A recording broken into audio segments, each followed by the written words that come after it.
There's no doubt that you will have a clear advantage if your university or college offers you business English courses. These courses will give you the groundwork so that you have the confidence and you have the skills to be able to use English in your future job. And this will be right at the beginning, even if it's the first job interview that you have or the first assessment center that you have in a company or organization. You might find that it's in English or partially in English, and that a good business English course will get you off to a flying start and set you above other candidates for the job. But how do you go about choosing a course? There seem to be so many things to look at, and it seems to be so confusing that I would like to give you 6 tips to help you choose the right course for you. But before we get started, maybe we should have a quick look at what business English is and why it has become so important. Now, in the 20th century, English was certainly important. English was an international language, and its use was growing and growing and growing.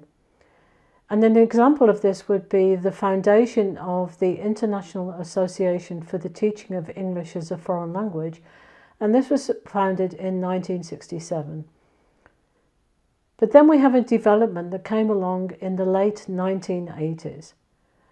And this was the development of business English, and the special interest group Business English, so BSIG, which is a part of IATEFL, began to have international conferences around the late 1980s.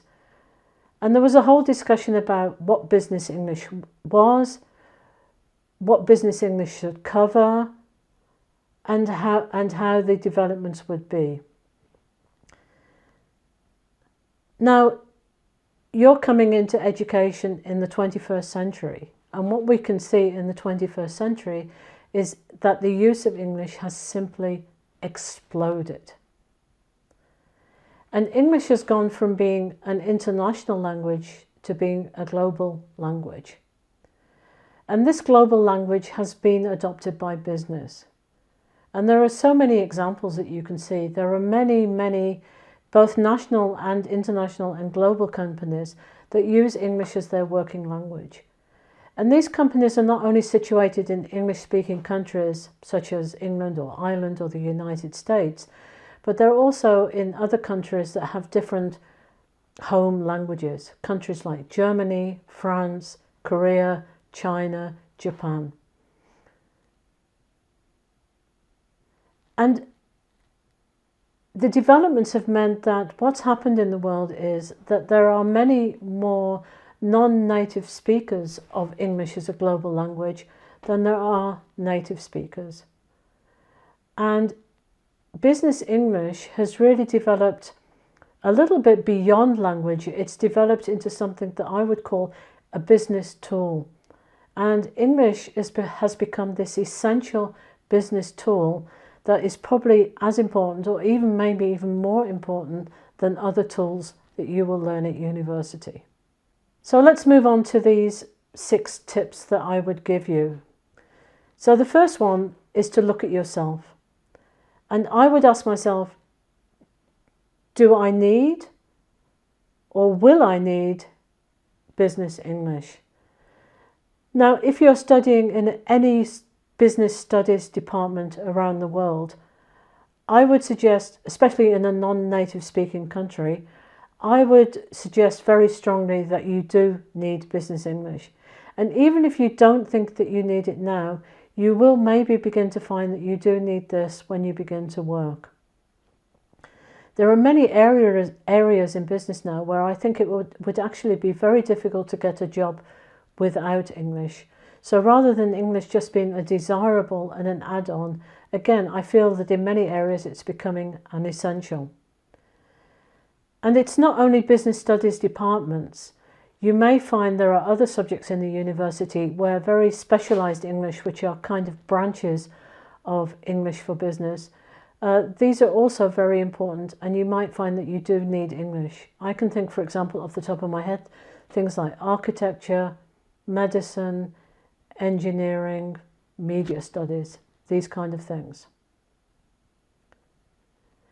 Now, you might begin to think, I will never need English. I'm going to work for a national company in my home country that only does business in my home country. Or I'm going to have a startup and I'm only going to be operating nationally, and I'm only going to be advertising and marketing on a national basis. And we don't have English as a home language. I think these are fine decisions. They are decisions for you. I would, however, question whether even in these circumstances that one day you might find that you do need English. So the second thing I would look at is the university or the college or the institution that you want to study at.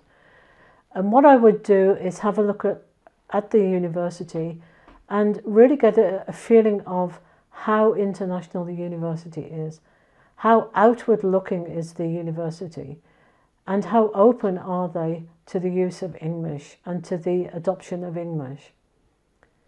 Now, there are different things you can look at. Maybe you'll get the chance even to be able to visit the university, and you'll be able to walk around the university and you'll be able to hear if people are speaking English or another language. Are there lots of international students walking around and in the canteen and in the library? As you're walking around, are the signs for the different faculties and the directional signs, are they not just in the home language, but are they also in English as well? You can look at the marketing communications for the university. You can also have a look at the website. And if you're not in an English-speaking country, I would have a look at the website and see if the university or the institution even has an English website. And if they do have an English website, how important is it? Is it a good website? Is there enough information on the website? Does it look professional? And is the English written in a really professional way? All in all, I think with globalization and the use of English as a global language, if I decided for an international career, I would be looking for a university or a college that is international in its attitudes and outlook. Okay, so when I've decided that, I've decided for myself that I need English, and I've had a look at a short list of universities or colleges that I'm interested in, then I would have a close look at the area of study. And I would have a look at the modules and the syllabus that the university is offering for your area of study. And if you think business English is really important for you, then I would look at the syllabus for the business English courses. And there are certain questions that I would ask myself. So before we look at the syllabus, let's talk a little bit about the content of a business English course. What kind of things should you expect? Well, the first thing I would expect is that the course teaches me something about, and there will be other courses as well, that you learn something about business and the way that business works, and that you will be able to learn about different departments and different areas in a company, and that you learn the vocabulary connected with those departments. For example, human resources, finance, accounting, marketing, sales, and so on. I would expect to learn something about the business tools that you also need and to be able to talk about those business tools. The other thing that I think should be taught in the business English course as well are business English communication skills. Now, the skills here that we're talking about are probably presentations, meetings, negotiations, and business writing, so correspondence and business reports, and maybe telephoning, although the use of telephoning I think is declining a little bit and in business, and we also here maybe should start to include online platforms. Now, when you're taught these communication skills, I would expect that you're taught something about the communication skill, because the communication skill itself and the language of English, they kind of have a marriage together that form this business English. So if you're being taught a communication skill, I would expect much more than just a list of phrases to learn for each skill. I would expect to learn something about how you do a presentation and how you conduct a negotiation and how you would chair a meeting, and hopefully get some practice in doing those things. Now, other areas that I would add on to these business English areas as well is I would expect somewhere in the courses maybe to have something about intercultural management and intercultural communication. And also, if there's the time and the space, some discussion about English as a global language and the issues connected with that. Now, what I'm going to do here is give you 3 examples of different curriculums and go through them and give you an idea of the questions that I would ask for each syllabus. So let's move on to my first example syllabus. And you can find these usually on a university website. If you go into the area of study and you look for the subjects and you look for the module handbook or the course description. So the first one that I've taken is this course. Now, I've taken a fictitious university here, University of ABC, and it's in the Faculty of Business Studies, and it's a course for marketing communications, which is a specialized area of businesses. It's an English for specific purposes course, which is a part of business English. Now, what kind of information am I looking for? Well, first of all, I've got it's business English and communication skills, which is good. It's a B2 level. It has a good length, of course. Say the course is 3 years long, the whole degree is 3 years long, then the length for business English is 1 year. And the course is compulsory. So you have to do the course. You have to finish this course in order to get the degree. Now, the group size is excellent. I'll come on to group size a little bit later on in this video, but a group size of 15 to 18 students I would see as something very attractive. And you can see that practice and feedback and communication and building your confidence is very much a part of the course, because the small group work, pair work, and individual pitch presentation practice. Now, pitch presentations are very typical of the marketing communications industry. They're often, pitch presentations are often done in competition with other companies in order to get new business. So it's a very useful skill to learn. And if I look at the targets of the course, I can see that actually, if I'm studying marketing communications and I want to get a job in marketing communications, then this might be a really good course for me, because I'm going to learn business and specialist vocabulary for the marketing communications industry. I'm going to look at writing that is applicable to the marketing communications industry, so things like press releases, blogs, and content.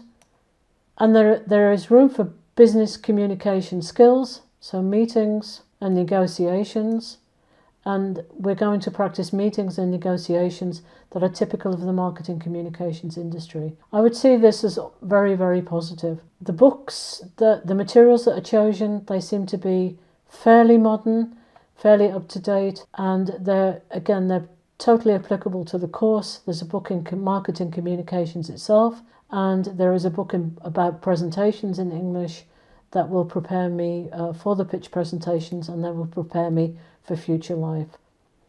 The exam is not just written, it's mixed written and spoken. So I would see, if I was going to choose a course in marketing communications, I would find a lot of very positive things here. Let's move on to another example.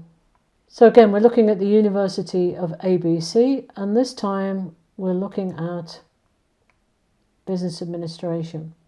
Now the first thing that I would look at here then maybe is this word optional. So this is not a compulsory course, this is a course that I can choose. Now I'd want to know a little bit about that. If I choose it, does that mean that people throughout the university can choose the course? Does it mean that only people in the Business Studies faculty can choose the course? I can see here it's Business English B2. Also, because it's optional, I would like to know, is there something I can do before this course maybe? Or maybe is there another course? Can I build on this course and can I do another course at a C1 level? So moving from an upper intermediate into an advanced level. Now the course is very short, it's just one semester and there are only 60 teaching hours. So I can see that it's a very limited course. The group size is not bad. There are about 20 students. I think this is, you can work with this very well. And again, there is some preparation for communication activities with small group work and pair work. Now, but this next section, so learning targets and contents, I find this a little bit confusing and I'll explain why. So the first thing is the target is to achieve B2 in English. Now it says here in English. Does that mean that general English is going to be done on the course? Is it just about achieving a B2 level in English? Or is it actually about achieving a B2 level in business English? I would see some of these things as separate things. This is quite positive, to develop oral and written business communication in English. This is positive. And to develop business vocabulary. Again, this is positive. These are elements of a business English course, but I think I would like more, at this stage, more specific detail. And again, there is some repetition here. So to be able to take part in business meetings and negotiations in English, again, this is positive. And to be able to write business reports in English. Business reports, I think they're doable at a B2 level. All in all, I find the targets for this course, for a course of one semester over 60 teaching hours, I find them extremely ambitious. And I would question if all these things can be done in 60 teaching hours, and if they are they done very, very superficially? And then we come to the contents, and I would really question this, all this grammar. Why are we doing the grammar? If people are already at a B2 level in general English, surely in school they've covered conditionals, passives, reported speech, future. Why future forms and not the other forms? The vocabulary, the choice of vocabulary that's been learnt seems very, very general to me. International trade. I think I would like more details about that. And the communication skills, again, if we're teaching 60 teaching hours and we're teaching meetings, negotiations and business reports, I would say this is very ambitious in 60 hours. And are the skills actually being taught, or are we just learning maybe just lists of phrases for these different communication skills? And how much practice am I actually going to get in the communication skill? And the fourth point, I'm not really sure why listening comprehension is surely useful, but I'm not really sure how that fits together with all these different learning targets. Now they have given a book here, and I would have a look at the book. And I did find the book online. It seems quite, there's a new edition from 2018. I know one or two of the authors who've written this book. It seems quite reasonable. But what you do have on the syllabus is it's to do with units 7 to 12 inclusive. So I found the contents online. Again, you can find these things online by going onto the publisher's website sometimes.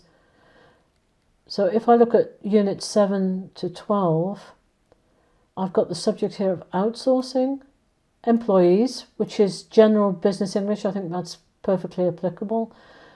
New business, again, some people who choose business administration might be thinking about setting up their own company. I do think it's applicable. Communications, I think here we're talking about communications technology. Again, how applicable is this? And we're talking, this is a little bit old-fashioned, dealing with information on the phone. And again, why, if we go back to the syllabus, there's no mention of telephoning. And then we've got talking about change. That's fine. That's something very typical in business.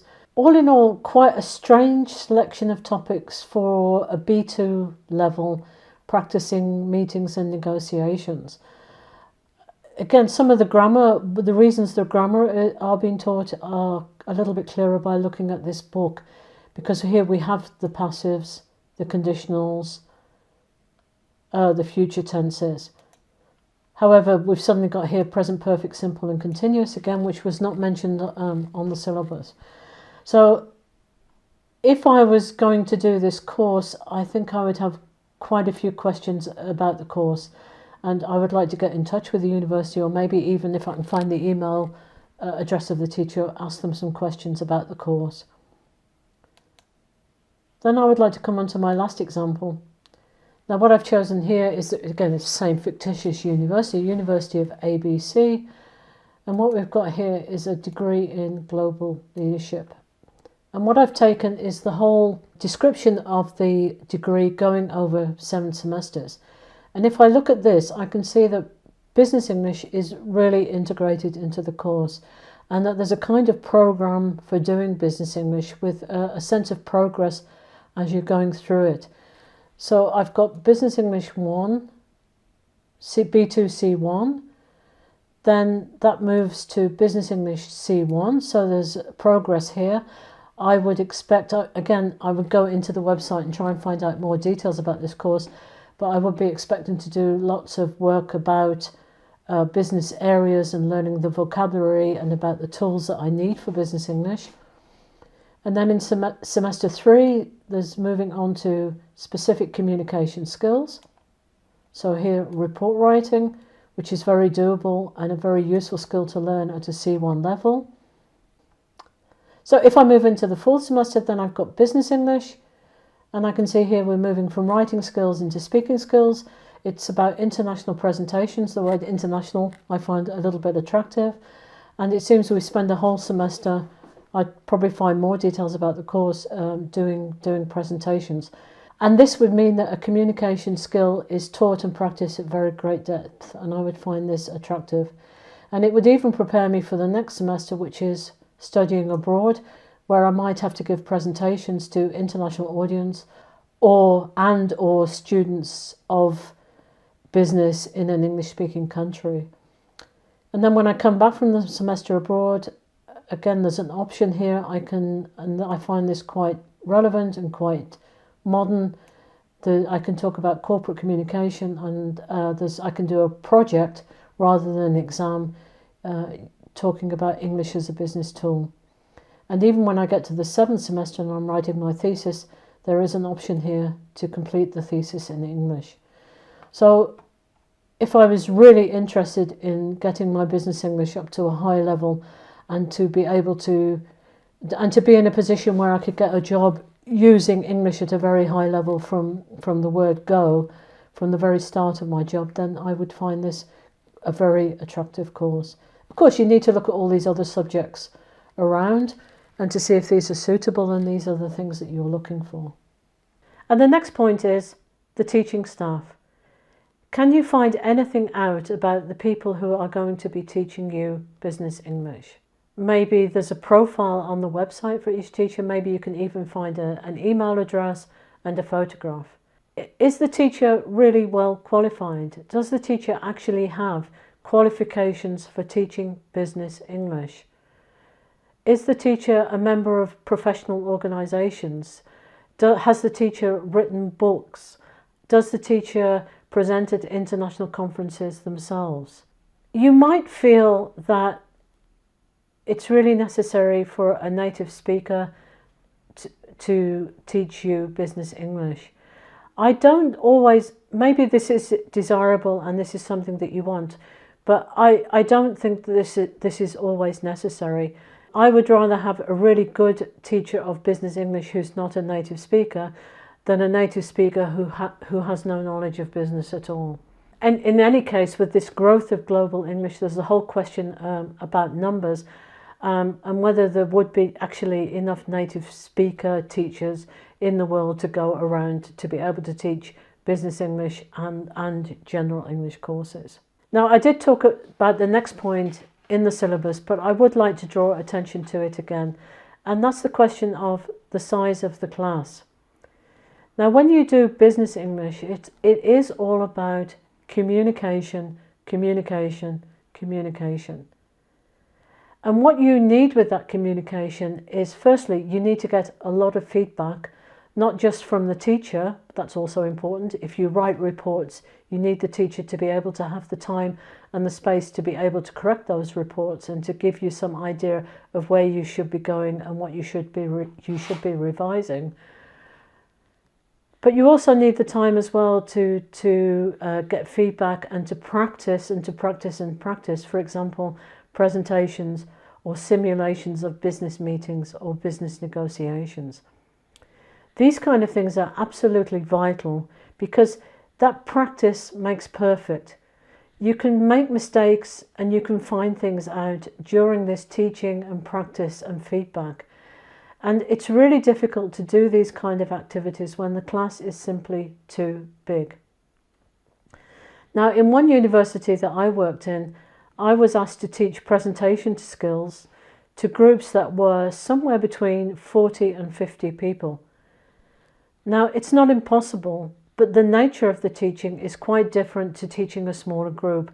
So what I had to do with this larger group was do a lot of what I would call upfront teaching and give a lot of lectures about presentations and give a lot of examples about presentations. What I didn't have the time and the space to do within the lectures was give individuals the individual practice and the feedback they needed for presentations. Now, the smaller the group gets, the easier it is to do this kind of practice. If I've got a group of about 15 students and 12 students regularly come and we have a 2-hour session, then I've got good time and the space in order to be able to give each student the time to practice an individual presentation and to get enough feedback to improve performance. So class size is something that I would certainly look at. Now, my last point is really gut instinct. What's your gut feeling? When you've looked at yourself, when you've looked at the university, when you've looked at the syllabus, and you've looked at the teachers, and you've looked at the size of the class, how do you feel about the whole situation? Do you feel that the business English classes that you will be offered will be suitable for you and they will be adaptable and they will change to the modern world? In fact, does the whole thing feel modern? Does it feel as if the whole thing belongs in the 21st century?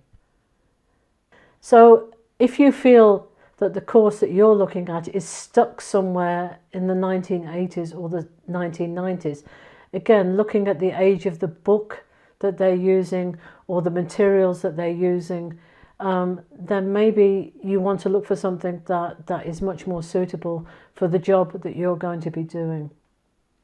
So what is it that you can't expect from a business English course?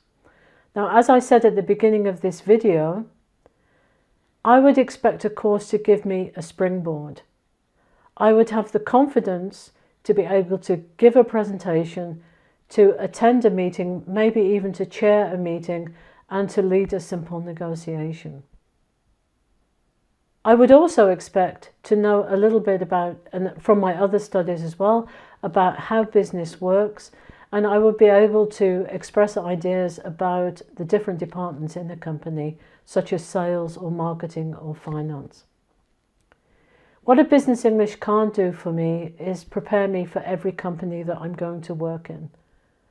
So if I work for a company that manufactures cars, then I'm going to have to learn all about cars, and I'm going to have to learn the vocabulary that I need to be able to talk about the production of cars and the selling of cars. Now, this would change again then if I move from the car industry into a company that manufactured washing powders, the whole production process and the products I would be talking about would be completely different. And then maybe I would move to a consultancy, and then maybe I would move back and be working with a company that dealt with consumer electronics. So this kind of learning is lifelong. All the time I will be learning and learning and learning. Just some final remarks. There is a difference between general English and business English. And it could be that you live in a country and the teaching in schools is very good and English is taught from a very early age and you've learned English to a very high level. You've even spent some time in an English-speaking country and have had a chance to go to an English-speaking school. This is a very good basis for learning business English, but it's not business English. There are some discussions that I've seen online about changing general English into business English. I don't think you change from general English to business English. What you do is you learn business English as a separate discipline. If you have general English, then business English is a kind of add-on. And one of my tips would be as well is if you choose a course, don't underestimate it. It could be that you have very advanced skills in general English. And then you choose a course and you see that the level of the course is an upper intermediate level and you think, okay, I've got this covered. I don't really have to do very much work for this course. Now, in my experience, this doesn't always work, or it doesn't work very often at all. The students who take this attitude and they think that they've got everything covered, and then they come into an exam and they look at the questions in the exam and they're not able to answer the questions. And that means they also wouldn't be able to do these things when they get into a company. And if there's an oral part of the exam, a simulation meeting or a presentation, the person involved doesn't have any of the skills in order to be able to do those things well. So if you choose a business English course, don't underestimate it. See it as an add-on, see it as an advantage, and see it as a benefit for your career. So that's it. 6 tips to help you. I hope you have fun doing business English, and I hope to see you in the next video when we'll start looking at these specific areas of business that we have to learn about. Thank you very much indeed. Bye.